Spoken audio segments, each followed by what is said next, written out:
what are the odds?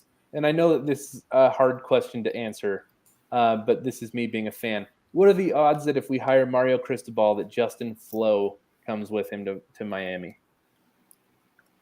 Do you think there's any chance? Yeah, I do. I really think there's a chance. Would I say that it's outright going to happen? No, I'm not going to claim that. Yeah. But I will say that just thinking about it on the surface, hey, man, I give it a 50-50 chance. Honestly, I would. I mean, Flo is a guy who did have a little interest in Miami a while ago. Yep. It was tough for him moving all the way across the country, but he really, really, really kind of fell in love with Cristobal and wanted to be under his tutelage. Yep. So maybe he'd be willing to follow him over there because, dude, I'll tell you what, I would gladly take him. You would too. Yeah. Do you think Earl Little Jr., do you think we're back in that conversation if we hire Mario Cristobal? I think, yeah, if we hire Cristobal, I think we are. Yeah, I do. Okay. But outside of that, no, and it's got to be done at the right time because things are going to get pinched here pretty soon, dude. Honestly, I mean, they're going to want to see what decisions Miami's going to make to try to gauge the future of what they can do for their own success. Yeah, I think the timeline is heating up now. I think you really have to announce an athletic director by Wednesday. Because it's Thursday is when. Thursday is December 2nd, okay? By Wednesday, huh? Yeah. So you need to have – the first is Wednesday. You need to have an AD in by Wednesday, in my opinion. Meet with Manny, do that due diligence, whatever. I think we all know how it's going to go. And then be full-blown looking for a new coach by Thursday. Hopefully hired by Saturday. I'm in, man. I'm totally in on that. I mean – okay, so if Mario's the guy, he's not going to get hired before the Pac-12 championship. So you're looking at Sunday, Monday for Mario, okay? If it's Lane Kiffin, hire him by the weekend. Yeah, why not? And then when is signing day? Isn't it the 17th? I believe so. So then you'd have 2 weeks. You'd have 2 weeks for whoever the new coach is. If it's Mario, you're looking at about a week and a half. But I think, any of the South Florida kids, we'll just use Earl Little Jr., for example, okay? He's been on Miami's campus. He knows, and his dad is an alumnus.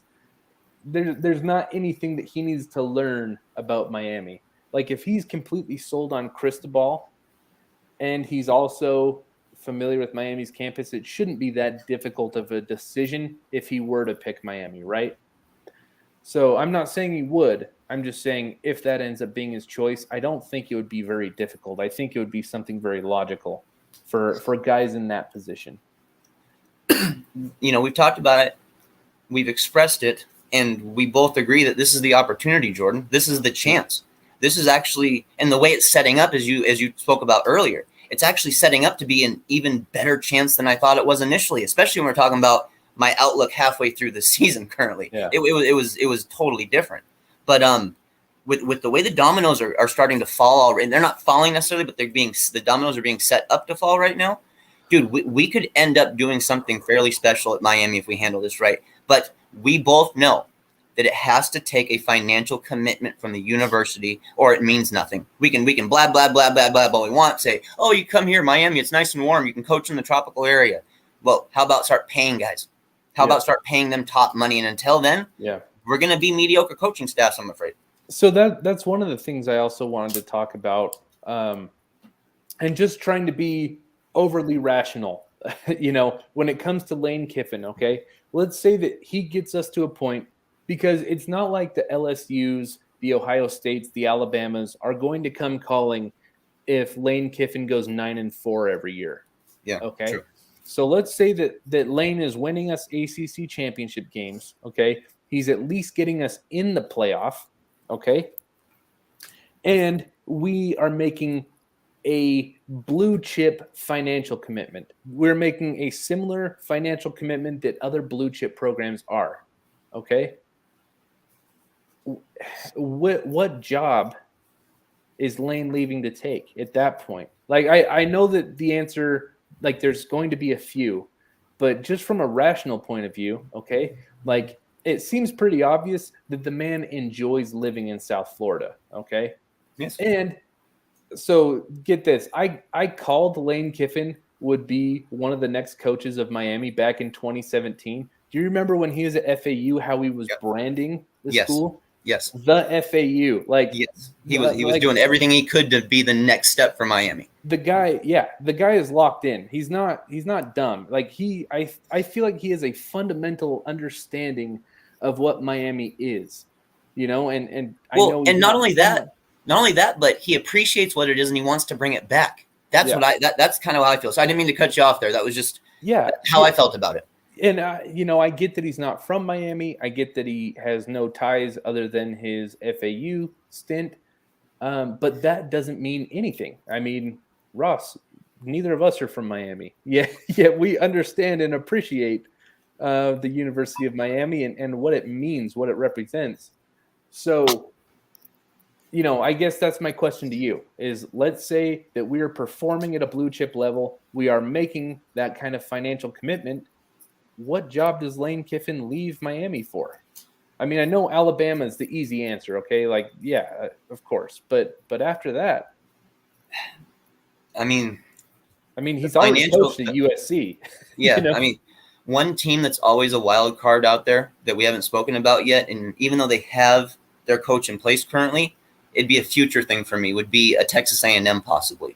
They're the type of school that is willing to spend major money. Texas, major money. USC, major money. Yep. We can't get into a bidding war with these colleges. So this is where we got to do this due diligence, but to kind of do it in a hurry. And that's hard to say. It almost makes it seem pointless to do it. But you can be thorough and do it at a steady pace. We got to do it, because if we wait and wait, we'll get in those bidding wars and we could end up with a subpar coach. Yeah. Yeah, and with Lane, just kind of a final thought there is for sure. I mean, the Texas programs, A&M and Texas and LSU, the big spenders will always be a threat. But I mean, if you've already gotten Miami back to that point where you're getting playoff berths, you're winning ACC championship games, undeniably, it's an easier road. If the money is similar and you want to win, you're going to be like, well, do I want to have to go through the SEC West every year? Or do I want to go through the ACC Coastal? Because either way, a one-loss record is at least a one-loss record is required to get into the playoffs. Okay, so would you rather be playing, North Carolina, NC State, Duke, or would you rather be playing Alabama, Auburn, LSU, So that's kind of the question. So I actually, if you really think about it, our job is pretty tantalizing. If we're paying top dollar, like, what's not to love? The recruiting footprint, if you're getting all the money that you could want, it's an easy road to the playoffs, man. If that's the word though. If, are you getting the money? If you get the money. And I still have yet to see anything concrete that tells me that Miami's going to make that commitment. We've heard, 20, 30 million, but dude, I started to look into it more. I didn't see any legs on that, dude. I just thought more is just a media guy making a stance that he felt would happen, and without really any proof behind it. And that's unfortunate, because I was really hoping to see that commitment, and really hoping to see that commitment from the University of Miami to, we're a private school. We're not going to go public with everything, but to at least publicly display that we're ready for something better. That's important to me. Yeah. No, I get you. I mean, you're right. It's all contingent on that. I mean, that's why we've had to hire the Al Goldens, the Manny Diaz's, the Randy Shannons, and Larry Cokers of the world, is because we didn't want to spend. So the change at the University of Miami is 100% contingent on a huge influx of money. Has to be. So, with no influx of money, there's no change, no real change. Same old. It's I looked up the name of the head coach of Temple the other day. I can't remember his name, but that's who it's going to be.